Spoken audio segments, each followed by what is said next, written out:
Sa liblib na baryo, natatangi ang pista na idinaraos tuwing huling Biyernes ng Desyembre. Ang mga karatig baryo ay kumakapit sa kwento ng masasarap na handaan. Makulay na parada at hindi pangkaraniwang ganda ng gabi ng kapistahan. Ngunit sa kabila ng mga papuri at ilaw na dala nito, may usap-usapang nagmumula ang baryo sa lahi ng mga halimaw, mga aswang na di umano'y nagkukubli bilang mga ordinaryong tao. 25 taon nang hindi nabisita ni na Jonas at Luis ang baryong ito. Sa kanilang kabataan, kaibigan nila si Ibarra, isang batang tahimik ngunit magiliw na laging may kakaibang aura. Sa kanilang paglaki, lumisan sina Jonas at Luis upang mag-aral sa Maynila. Samantalang nanatili si Ibarra sa baryo. Ngunit ngayong taon, nakatanggap si Jonas ng liham mula kay Ibarra. Imbitasyon para sa pista. May kakaibang pananalita sa liham. Pag-uwi ninyo dito, hindi lang pista ang ipagdiriwang natin.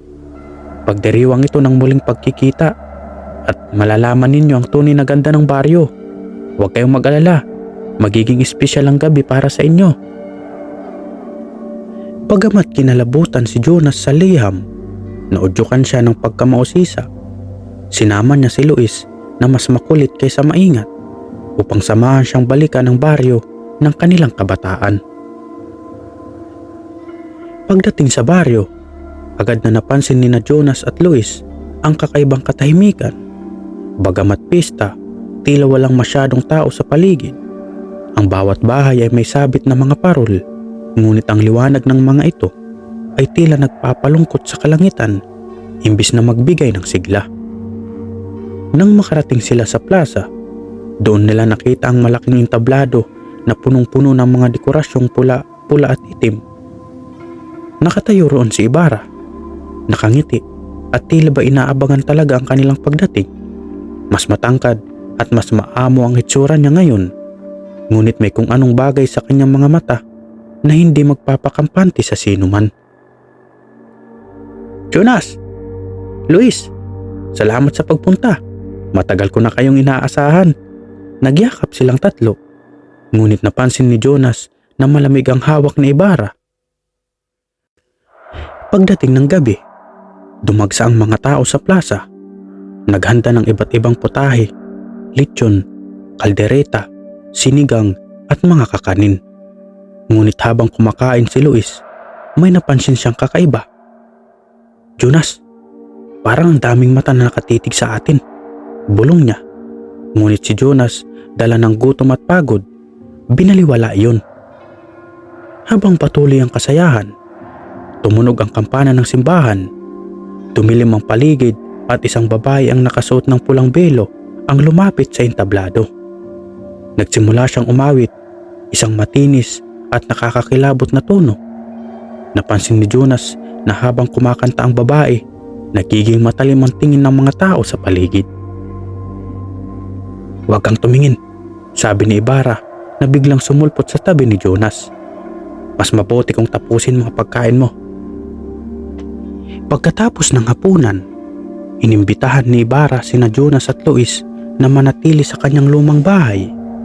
Sa gitna ng gabi, habang nagkikwentuhan, biglang bumukas ang pinto kahit walang hangin.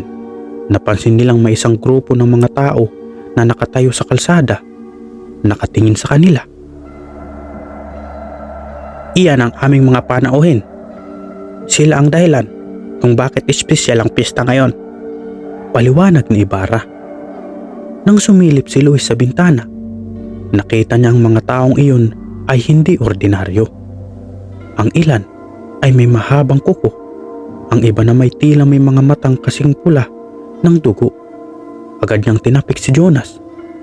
Jonas, mga aswang yun, bulong ni Luis na nanginginig. Ngunit ngumiti lang si Ibarra, tila narinig ang sinabi ni Luis. Hindi sila mananakit hanggat kasama ninyo ako. Pagsapit ng hating gabi, muling dinagsa ang plaza. Ngayon, mas marami ng tao. Ngunit ang nakakakilabot, lahat sila ay nakangiti. Mga ngiting hindi natural na parang pilit at puno ng lihim. Bakit tayo pa rin ang pinapakilala ni Ibarra? Hindi ba siya ang dapat bida rito? Tanong ni Jonas kay Luis. Jonas, may mali talaga rito. Pakiramdam ko, hindi tayo makakauwi ng buhay. Bulong ni Luis. Sa gitna ng seremonya, biglang bumuga ang apoy sa gitna ng plaza. Tumayo si Ibarra sa entablado, itinuro sina Jonas at Luis at sinabing, "Mga kababayan, ngayong gabi, ipapakita ko sa inyo kung bakit espesyal ang pista na ito." Biglang nagsimula ang lahat ng tao sa plaza na mag-iba ang anyo. Ang ilan ay naging mga itim na nilalang na may matutulis na ngipin. Ang iba na may naglabasan ng mahahabang dila at pakpak. Napansin ni Jonas ang isang matandang babae na tila umiiyak sa gilid. Lumapit siya rito. "Anong nangyayari?" tanong niya. "Pasensya na, Eho. Ngunit ang pista na ito ay alay para sa kanila at kayo ang handog ngayong taon," sagot ng matanda. Ang mga nakakatakot na anyo ng mga tao sa plaza ay nagdulot ng matinding takot kina Jonas at Luis. Tumayo si Ibarra sa gitna ng entablado na tila nagkukumpas ng isang hindi maipaliwanag na ritual. Ang kanyang dating maamong muka ay unti-unting nagbago. Ang kanyang balat ay pumusyaw at ang kanyang mga mata ay nagdilim kasing itim ng gabi. "Ito ang gabi na matagal ko nang inasam. Ang pagkikita natin ay hindi aksidente. Kayo, mga kababata ko, ang pinakamainam na handog para sa aming pesta," sigaw ni Ibarra. "Bakit kami?" sigaw ni Jonas, pinipilit labanan ang nanginginig na boses. Ngumiti si Ibarra ng masama. "Dahil kayo ang dahilan ng aking kamatayan." Nagimbal si Jonas at Luis sa narinig. Hindi nila maalala ang anumang pagkakasala labang kay Ibarra. Ngunit bago pa nila maproseso ang sinabi nito, nagsimula nang maglakad ang mga aswang papalapit sa kanila. "Tumakbo kayo!" sigaw ng matandang babae mula sa gilid. Itinuro ang makipot na daan palabas ng plaza. "Iwanan ninyo ang baryong ito bago pa maging huli ang lahat." Walang inaksayang sandali sina Jonas at Luis. Tumakbo sila sa gitna ng kaguluhan. Iniwasan ang mga halimaw na pilit sumasakmal sa kanila. Ang hangin ay napuno ng amoy ng dugo at bulok at ang kanilang mga hakbang ay tila lalong bumibigat sa bawat galaw. Habang nagtatago sa isang abandonadong kamalig, sinubukan ni na Jonas at Luis na alamin ang dahilan ng sinabing kamatayan ni Ibarra. "Hindi ko talaga maalala na may nagawa tayo sa kanya," bulong ni Jonas. "Ako rin. Pero may nararamdaman akong mali. Parang may nawala sa alaala natin," sagot ni Luis. Sa kamalig, napansin nila ang isang lumang diary na nakakalat sa sahig.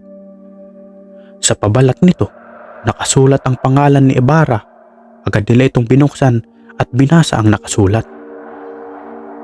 "Sa araw na ito, nakiusap ako kina Jonas at Luis na huwag akong iwanan sa gubat. Ngunit iniwan nila ako. Akala nila'y pabiro lang ang aking mga panaghoy. Hindi nila alam na hinahanap ako ng mga nilalang ng dilim upang gawing isa sa kanila. At ngayon, isa na akong bahagi nila." Nanlamig ang dalawa. Ang kanilang kababata na sa tingin nila'y masayahin at malakas ay naging biktima ng kanilang kapabayaan. Hindi nila sineryoso ang takot ni Ibarra noong araw na iyon. "Luis, tayo ang dahilan," bulong ni Jonas, nanginginig. Ngunit bago pa sila makapagsalita pa, isang kaluskos ang narinig nila sa likuran. Si Ibarra, ngayon ni isang ganap na halimaw, ay nakatayo sa madilim na sulok ng kamalig. "Ngayon, naiintindihan na ba ninyo? Pero huli na para magpakumbaba," sabi nito. Ang boses ay punong-puno ng galit.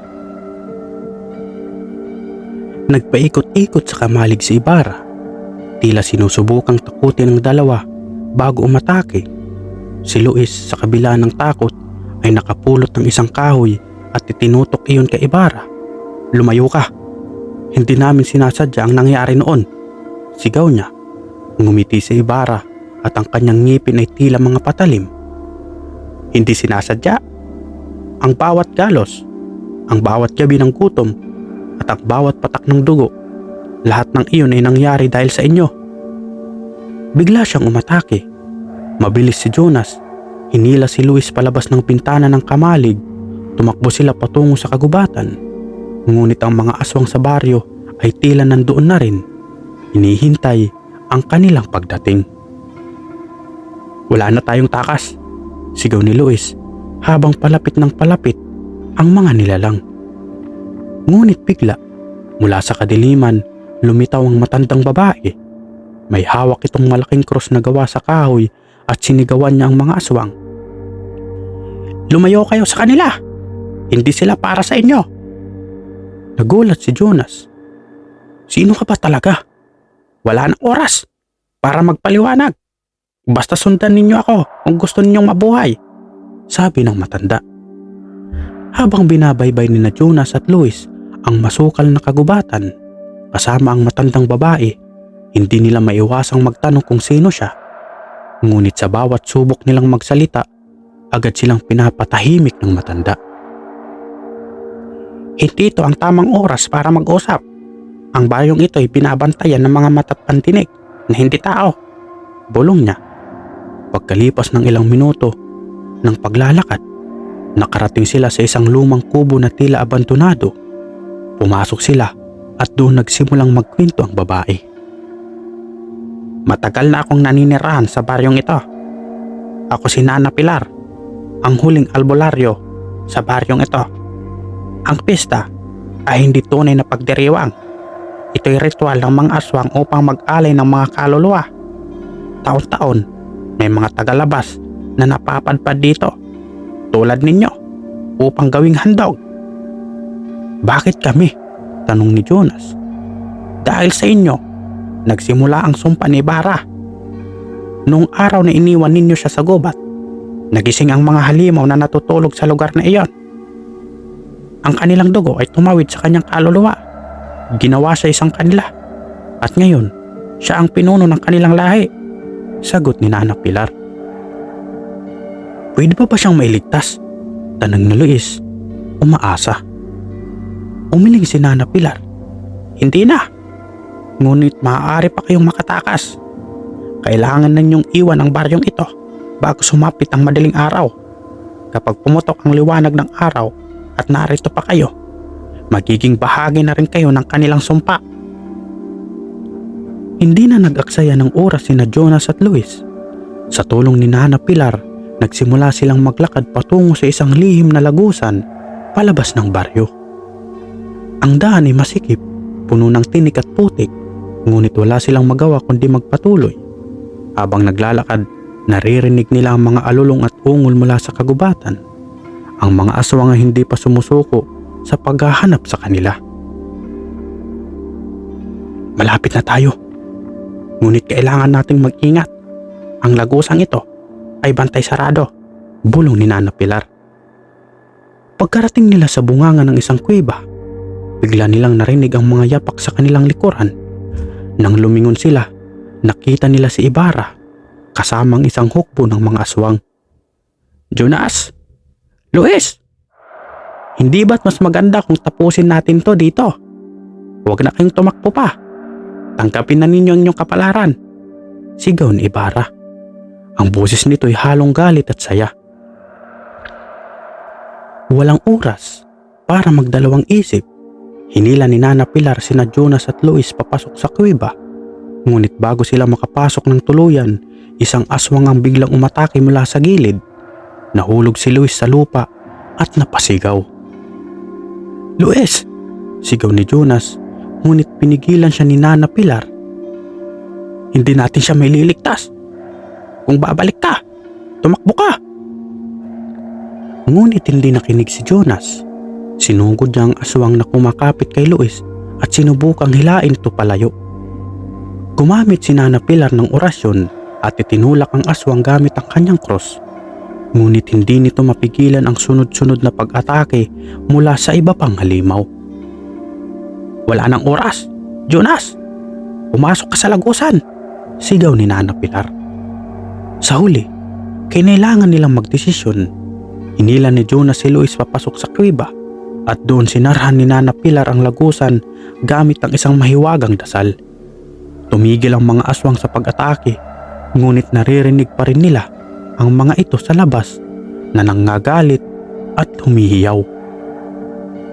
Sa loob ng kuweba, napansin nilang duguan si Luis mula sa sugat na iniwan ng aswang. Nagsalita si Nana Pilar, ang tinig nito'y puno ng awa. "Ang kagat ng aswang ay may lason na nanggiging dahilan ng pagkahawa. Kailangan nating kumilos bago pa maging huli ang lahat." "Anong ibig mong sabihin?" tanong ni Jonas, nanginginig. "Ang sugat niya ay magpapabago sa kanya.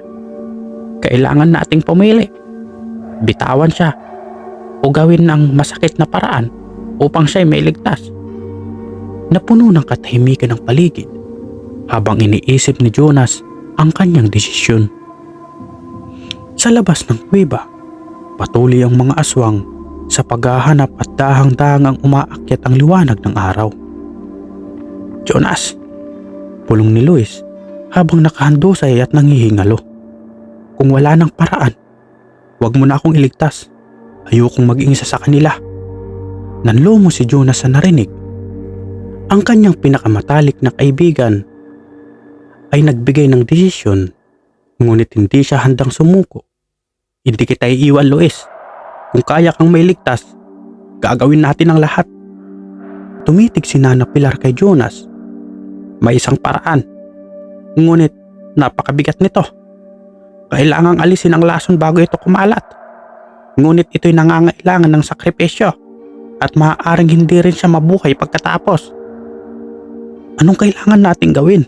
tanong ni Jonas. "Ang lason ng aswang ay bumabaon sa kaluluwa ng biktima. Kailangan kong gumamit ng sinaunang ritual upang linisin ang kanyang katawan. Ngunit habang ginagawa ito, kailangang labanan niya ang halimaw sa kanyang isipan. Kung mabigo siya, siya mismo ang papatay sa atin." Nag-alinlangan si Jonas, ngunit nakita niya ang determinasyon sa mga mata ni Luis. "Gawin natin. Labanan mo, Luis. Hindi kita iiwan," sabi niya, pinipigilang tumulo ang kanyang mga luha. Sinimulan ni Nana Pilar ang ritual sa gitna ng madilim na kuweba. Inilabas niya ang isang antigong bote ng langis at mga halamang gamot. Pinahid niya ang langis sa sugat ni Luis habang bumibigkas ng mga orasyon.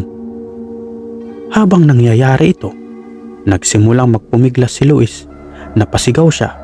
Ang boses ay tila nagbabago, nagiging mas malalim at hindi tao. Ang kanyang mga mata ay dumilim at ang kanyang mga ugat ay unti-unting nangingitim. "Lumalaban ang halimaw sa loob niya. Hawakan mo siya, Jonas. Huwag mo siyang hayaang makawala," sigaw ni Nana Pilar. Hinawakan ni Jonas ng mahigpit si Luis. Kahit na ang lakas nito ay tila lumalampas na sa pangkaraniwang tao, pinipilit niyang pigilan ang kaibigan habang patuloy si Nana Pilar sa pag-orasyon. Ang hangin sa loob ng kuweba ay tila bumigat at isang nakakapangilabot na huni ang nagmumula sa sugat ni Luis. Parang may halimaw na umiiyak mula sa loob. Biglang bumuga ng itim na usok mula sa bibig ni Luis. Pansamantalang nanahimik ang paligid, tumigil si Nana Pilar. Hinihingal. "Tapos na. Ang lason ay naalis na." Ngunit hindi natapos ang kanyang sinasabi nang biglang dumilat si Luis. Ang kanyang mga mata ay hindi na tulad ng dati. Tila may naiwang pang bakas ng kadiliman. "Luis?" tanong ni Jonas, dahang-dahang lumapit sa kaibigan. "Jonas, ako ito," sagot ni Luis, mahinang ngunit malinaw. Tumulo ang luha ni Jonas sa pag-asang naibalik ang kaibigan. Walang panahon para magdiwang. Sa labas ng kuweba, naririnig pa rin nila ang mga aswang naghihintay ng tamang sandali upang makapasok. "Kailangan nating umalis. Ngayon na," sabi ni Nana Pilar. Sa kanilang pagmamadali, sinundan nila ang lagusang palabas ng kuweba. Ngunit pagkalabas nila, nakita nila si Ibarra nakatayo sa harap nila. "Masyadong matigas ang ulo ninyo. Akala ninyo basta-basta ninyo akong matatakasan," sabi ni Ibarra. Ngayon, ang anyo ni Ibarra ay ganap ng halimaw. Mahaba ang kuko, balot ng itim na balat, at ang kanyang ngiti ay puno ng matutulis na ngipin. Kasama niya ang dusi-dusinang aswang na handang umatake. "Hindi na ako natatakot sa iyo, Ibarra," sigaw ni Jonas. Itinayo ang kanyang sarili sa pagitan ni Luis at ng halimaw. "Kung gusto mo kaming kunin, kakalabanin ka namin hanggang sa huli." Ngumiti si Ibarra, tila naaaliw. "Napakatapang mo, Jonas. Ngunit wala kang laban sa akin." Biglang sumugod ang mga aswang. Gumamit si Nana Pilar ng kanyang huling lakas upang bumigkas ng isang makapangyarihang orasyon. Mula sa kanyang kamay ay sumabog ang maliwanag na pansamantalang nagtaboy sa mga halimaw. "Ito na ang huling pagkakataon ninyo. Tumakbo na kayo habang kaya ko pa silang pigilan," sabi ni Nana Pilar. "Hindi ka namin iiwan, Nana Pilar," sigaw ni Jonas. "Wala nang panahon para makipagtalo. Ang mahalaga ay makaalis kayo," sabi ng matanda. "Ang sumpa ng baryong ito ay hindi matatapos hanggat hindi umaalis ang mga handog." Walang magawa sina Jonas at Luis kundi ang tumakbo. Habang papalayo sila, naririnig nila ang sigawan at ungol mula sa likuran. Tanda ng sakripisyong ginawa ni Nana Pilar upang iligtas sila. Nang marating nila ang gilid ng kagubatan, sumisilip na ang unang liwanag ng araw. Sa wakas, nakalabas na sila sa sumpa ng baryo. Napahinto sina Jonas at Luis, pagod at duguan, ngunit ligtas. "Babalik pa ba tayo?" tanong ni Luis, nakatingin sa baryo mula sa malayo. "Hindi na," sagot ni Jonas habang pinagmamasdan ang sumisikat na araw. "Ang mahalaga, buhay tayo at kailangan tapusin ang kwentong ito upang wala nang iba pang mabiktima." Ang baryo ay nanatiling tahimik sa di kalayuan. Tila nakatago ang mga lihim nito sa liwanag ng araw. Ngunit sa ilalim ng anino ng mga bundok, nananatiling buhay ang mga halimaw na naghihintay ng susunod nilang biktima. Pagkalipas ng ilang linggo, nagbalik na ang tila normal na buhay ni Jonas at Luis. Sa kabila ng kanilang pagtakas, hindi nila magawang makalimutan ang mga nangyari sa baryo. Laging nananariwa sa isip nila ang sakripisyo ni Nana Pilar at ang huling anyo ni Ibarra. "Hindi ba't sinabi ni Nana Pilar na kailangan wakasan ang sumpa ng baryo?" tanong ni Luis isang gabi habang sila'y nag-uusap sa bahay ni Jonas. "Oo, pero paano? Di wala na tayong ideya kung paano sila lalabanan. Wala na si Nana Pilar at kahit balikan natin ang baryo, anong magagawa natin laban sa ganoong klaseng kasamaan?" sagot ni Jonas. "Hindi natin kailangan magbalik ng walang laban. Kung may paraan para lumaban, dapat natin itong hanapin," tugon ni Luis. Doon nagsimula ang kanilang paghahanap ng sagot. Nagtanong-tanong sila sa mga matatanda sa ibang baryo tungkol sa mga aswang at sa mga paraan ng pagsugpo sa mga ito. Nalaman nila ang tungkol sa mga anting-anting, orasyon at iba pang uri ng mga proteksyon laban sa mga halimaw. Isang araw, nakarating sila sa isang maliit na bayan sa kabilang probinsya. Dito nila nakilala si Mang Ernesto, isang kilalang manghihilot at antingero. "Kung ang baryo ang inyong pupuntahan, sigurado ba kayong kaya ninyo?" tanong ni Mang Ernesto habang kinikwento ni Jonas at Luis ang kanilang karanasan. "Wala na kami ibang pagpipilian. Gusto naming wakasan ang sumpa para wala nang ibang mabiktima," sagot ni Jonas. Napailing si Mang Ernesto. Matagal nang may sumpa ang baryong iyon. Ang mga aswang doon ay hindi ordinaryo. Ang kanilang pinuno ay may dugong engkanto, kaya napakalakas niya. Kung gusto ninyong talunin sila, kailangan ninyo ng matinding proteksyon. Inilabas ni Mang Ernesto ang isang kahon na puno ng anting-anting. Ipinakita niya ang iba't ibang uri ng mga ito.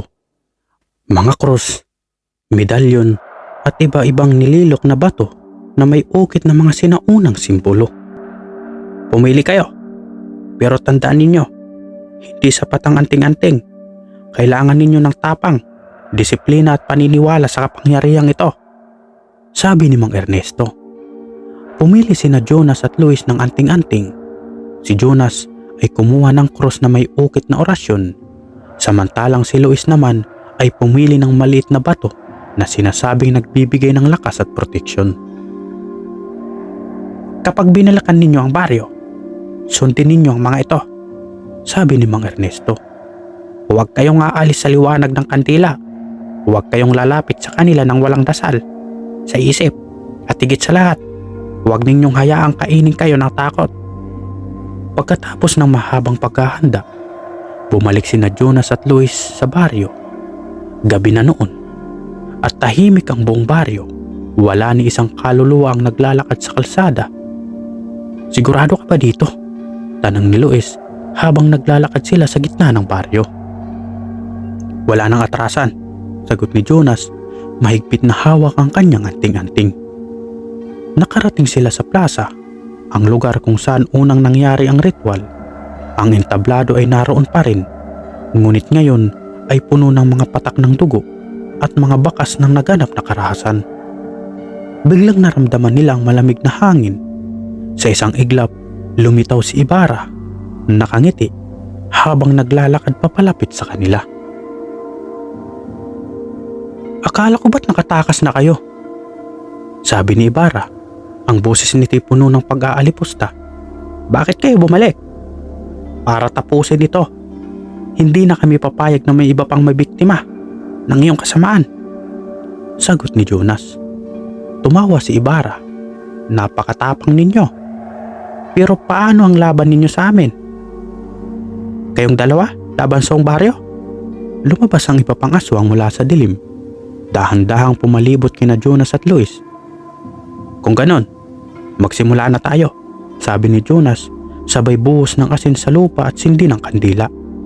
Hinawakan niya ang krus sa kanyang kamay at nagsimula ng orasyon, samantalang si Luis ay pumisto sa likod, hawak ang anting-anting at isang matalim na itak.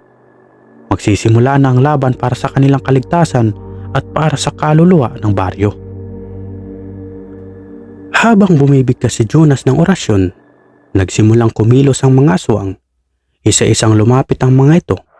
Ang kanilang mga matay kumikislap sa dilim, ngunit sa tuwing nilalapitan sila ng liwanag, ang kandilang hawak ni Jonas, bigla silang napapatigil, tila nasusunog ang kanilang balat. Hindi sila maaaring lumapit hanggat hawak natin ang liwanag, sigaw ni Jonas kay Luis. Ngunit hindi nagpatinag si Ibarra. Sa isang mabilis na galaw, iniutos niya ang kanyang mga tauhan na salakayin ng dalawa. Tumalo ng 3 aswang papunta kay Luis na agad naman niyang sinalubong gamit ang itak. Tumalamsik ang dugo ng unang aswang na kanyang tinaga sa liig, ngunit ang dalawa pa'y agad siyang sinunggaban. Luis! Sigaw ni Jonas, ngunit hindi niya maiwan ang kanyang posisyon. Kailangan niyang ipagpatuloy ang pag-orasyon upang hindi tuluyang makalapit ang iba pang mga aswang. Sa kabila ng sugat at hirap, nagawa ni Luis na makaalpas. Ang hawak niyang anting-anting ay tila nagbibigay sa kanya ng lakas, at kahit ilang beses siyang sugatan ng mga aswang, hindi siya bumibigay. Jonas, tapusin mo na yung orasyon. Wala na tayong oras. Sa huling bahagi ng dasal, tumigil ang lahat ng aswang sa paggalaw, malibang kay Ibarra. Nakaramdam ito ng matinding galit at biglang nagbago ang anyo. Ang kanyang balat ay naging mas makapal, ang mga kuko ay mas humaba, at ang kanyang anyo ay mas naging halimaw. Jonas, akala mo ba'y kayang tapusin ng dasal na iyan ng lahat? Hindi mo naiintindihan ang lakas ko, Sigaw ni Ibarra. Tumigil si Jonas sa pag-orasyon at hinarap si Ibarra. Hawak ang krus sa isang kamay at ang asin sa kabila. Hindi ako natatakot sa iyo, Ibarra. Alam kong natitira pa sa iyo ang pagkatao. Lumabang ka sa sumpang ito. Ngunit tumawa lang si Ibarra. Wala nang natitirang tao sa akin. Ako'y ganap ng halimaw. At ito ang kapalaran na dapat mo ring tanggapin. Biglang sumugod si Ibarra. Mas mabilis at mas malakas kaysa sa ibang mga aswang. Sa isang iglap, naitulak niya si Jonas at nahulog ito sa lupa. Muntik nang mabitawan ng kandila. Tumakbo si Luis upang saluhin si Jonas. Ngunit mabilis din siyang natamaan ng malakas na hampas ni Ibarra. Dahilan upang siya'y tumalapon sa gilid. Habang nakaapak sa lupa ang paa ni Ibarra, unti-unting nawawala ang liwanag ng kandila ni Jonas. Tila sinisipsip ng kanyang presensya ang liwanag. Naramdaman ni Jonas ang malamig na takot na pumapalibot sa kanya. Jonas, tumayo ka! Sigaw ni Luis, ngunit hirap na rin siyang bumangon. Hindi mo ko matatalo, sabi ni Ibarra. Inilalapit ang kanyang mga kuko kay Jonas. Ito ang katapusan mo. Sa huling sandali, naalala ni Jonas ang huling bili ni Nana Pilar. Huwag hayaang kainin ka ng takot. Ang pinakamatinding sandata laban sa dilim ay ang pananalig. Huminga ng malalim si Jonas at muling tumayo. Kahit na nanginginig ang kanyang mga tuhod, hawak ang cross. Inilapit niya ito sa mukha ni Ibarra habang muling binibigkas ang pinakamalakas niyang orasyon. Ama namin, sumasalangit ka. Biglang napasigaw si Ibarra. Ang kanyang boses ay puno ng galit at sakit. Nag-uumpisang magliyab ang kanyang katawan, habang ang kanyang balat ay tila nabubura sa liwanag na nanggagaling sa krus ni Jonas. Hindi ito ang wakas, sigaw ni Ibarra bago siya tuluyang natupok ng liwanag. Pagkatapos ng malakas na pagsabog ng liwanag, bumagsak si Jonas sa lupa. Habol ang kanyang hininga. Sa paligid nila, nagsimula ng maglawong iba't ibang mga aswang at tila nawalan ng lakas matapos mamatay ang kanilang pinuno. Si Luis, bagamat sugatan, ay agad na lumapit kay Jonas at tinulungang tumayo. Tapos na ba? Wala na ba sila? Sa tingin ko, sagot ni Jonas habang nakatingin sa paligid. Tahimik na ulit ang baryo, ngunit nananatili sa hangin ang bigat ng kanilang pinagdadaanan. Pagbalik ni na Jonas at Luis sa kanilang bayan, dinala nila ang kwento upang balaan ng iba. Sa kabila ng kanilang tagumpay, alam nilang maaaring may ibang baryo o lugar na tulad nito, puno ng mga halimaw na nagtatago sa dilim. Sa tingin mo, tapos na talaga ang lahat? Tanong ni Luis habang nakaupo sila sa ilalim ng puno. Hindi ko alam, pero ang mahalaga, ginawa natin ang tama. At kung darating ulit ang dilim, lalabanan natin ito ng magkasama. Sa malayo, lumubog na ang araw, ngunit ngayon ay hindi natakot ang nararamdaman nila, kundi lakas ng loob na harapin ang anumang darating. Wakas,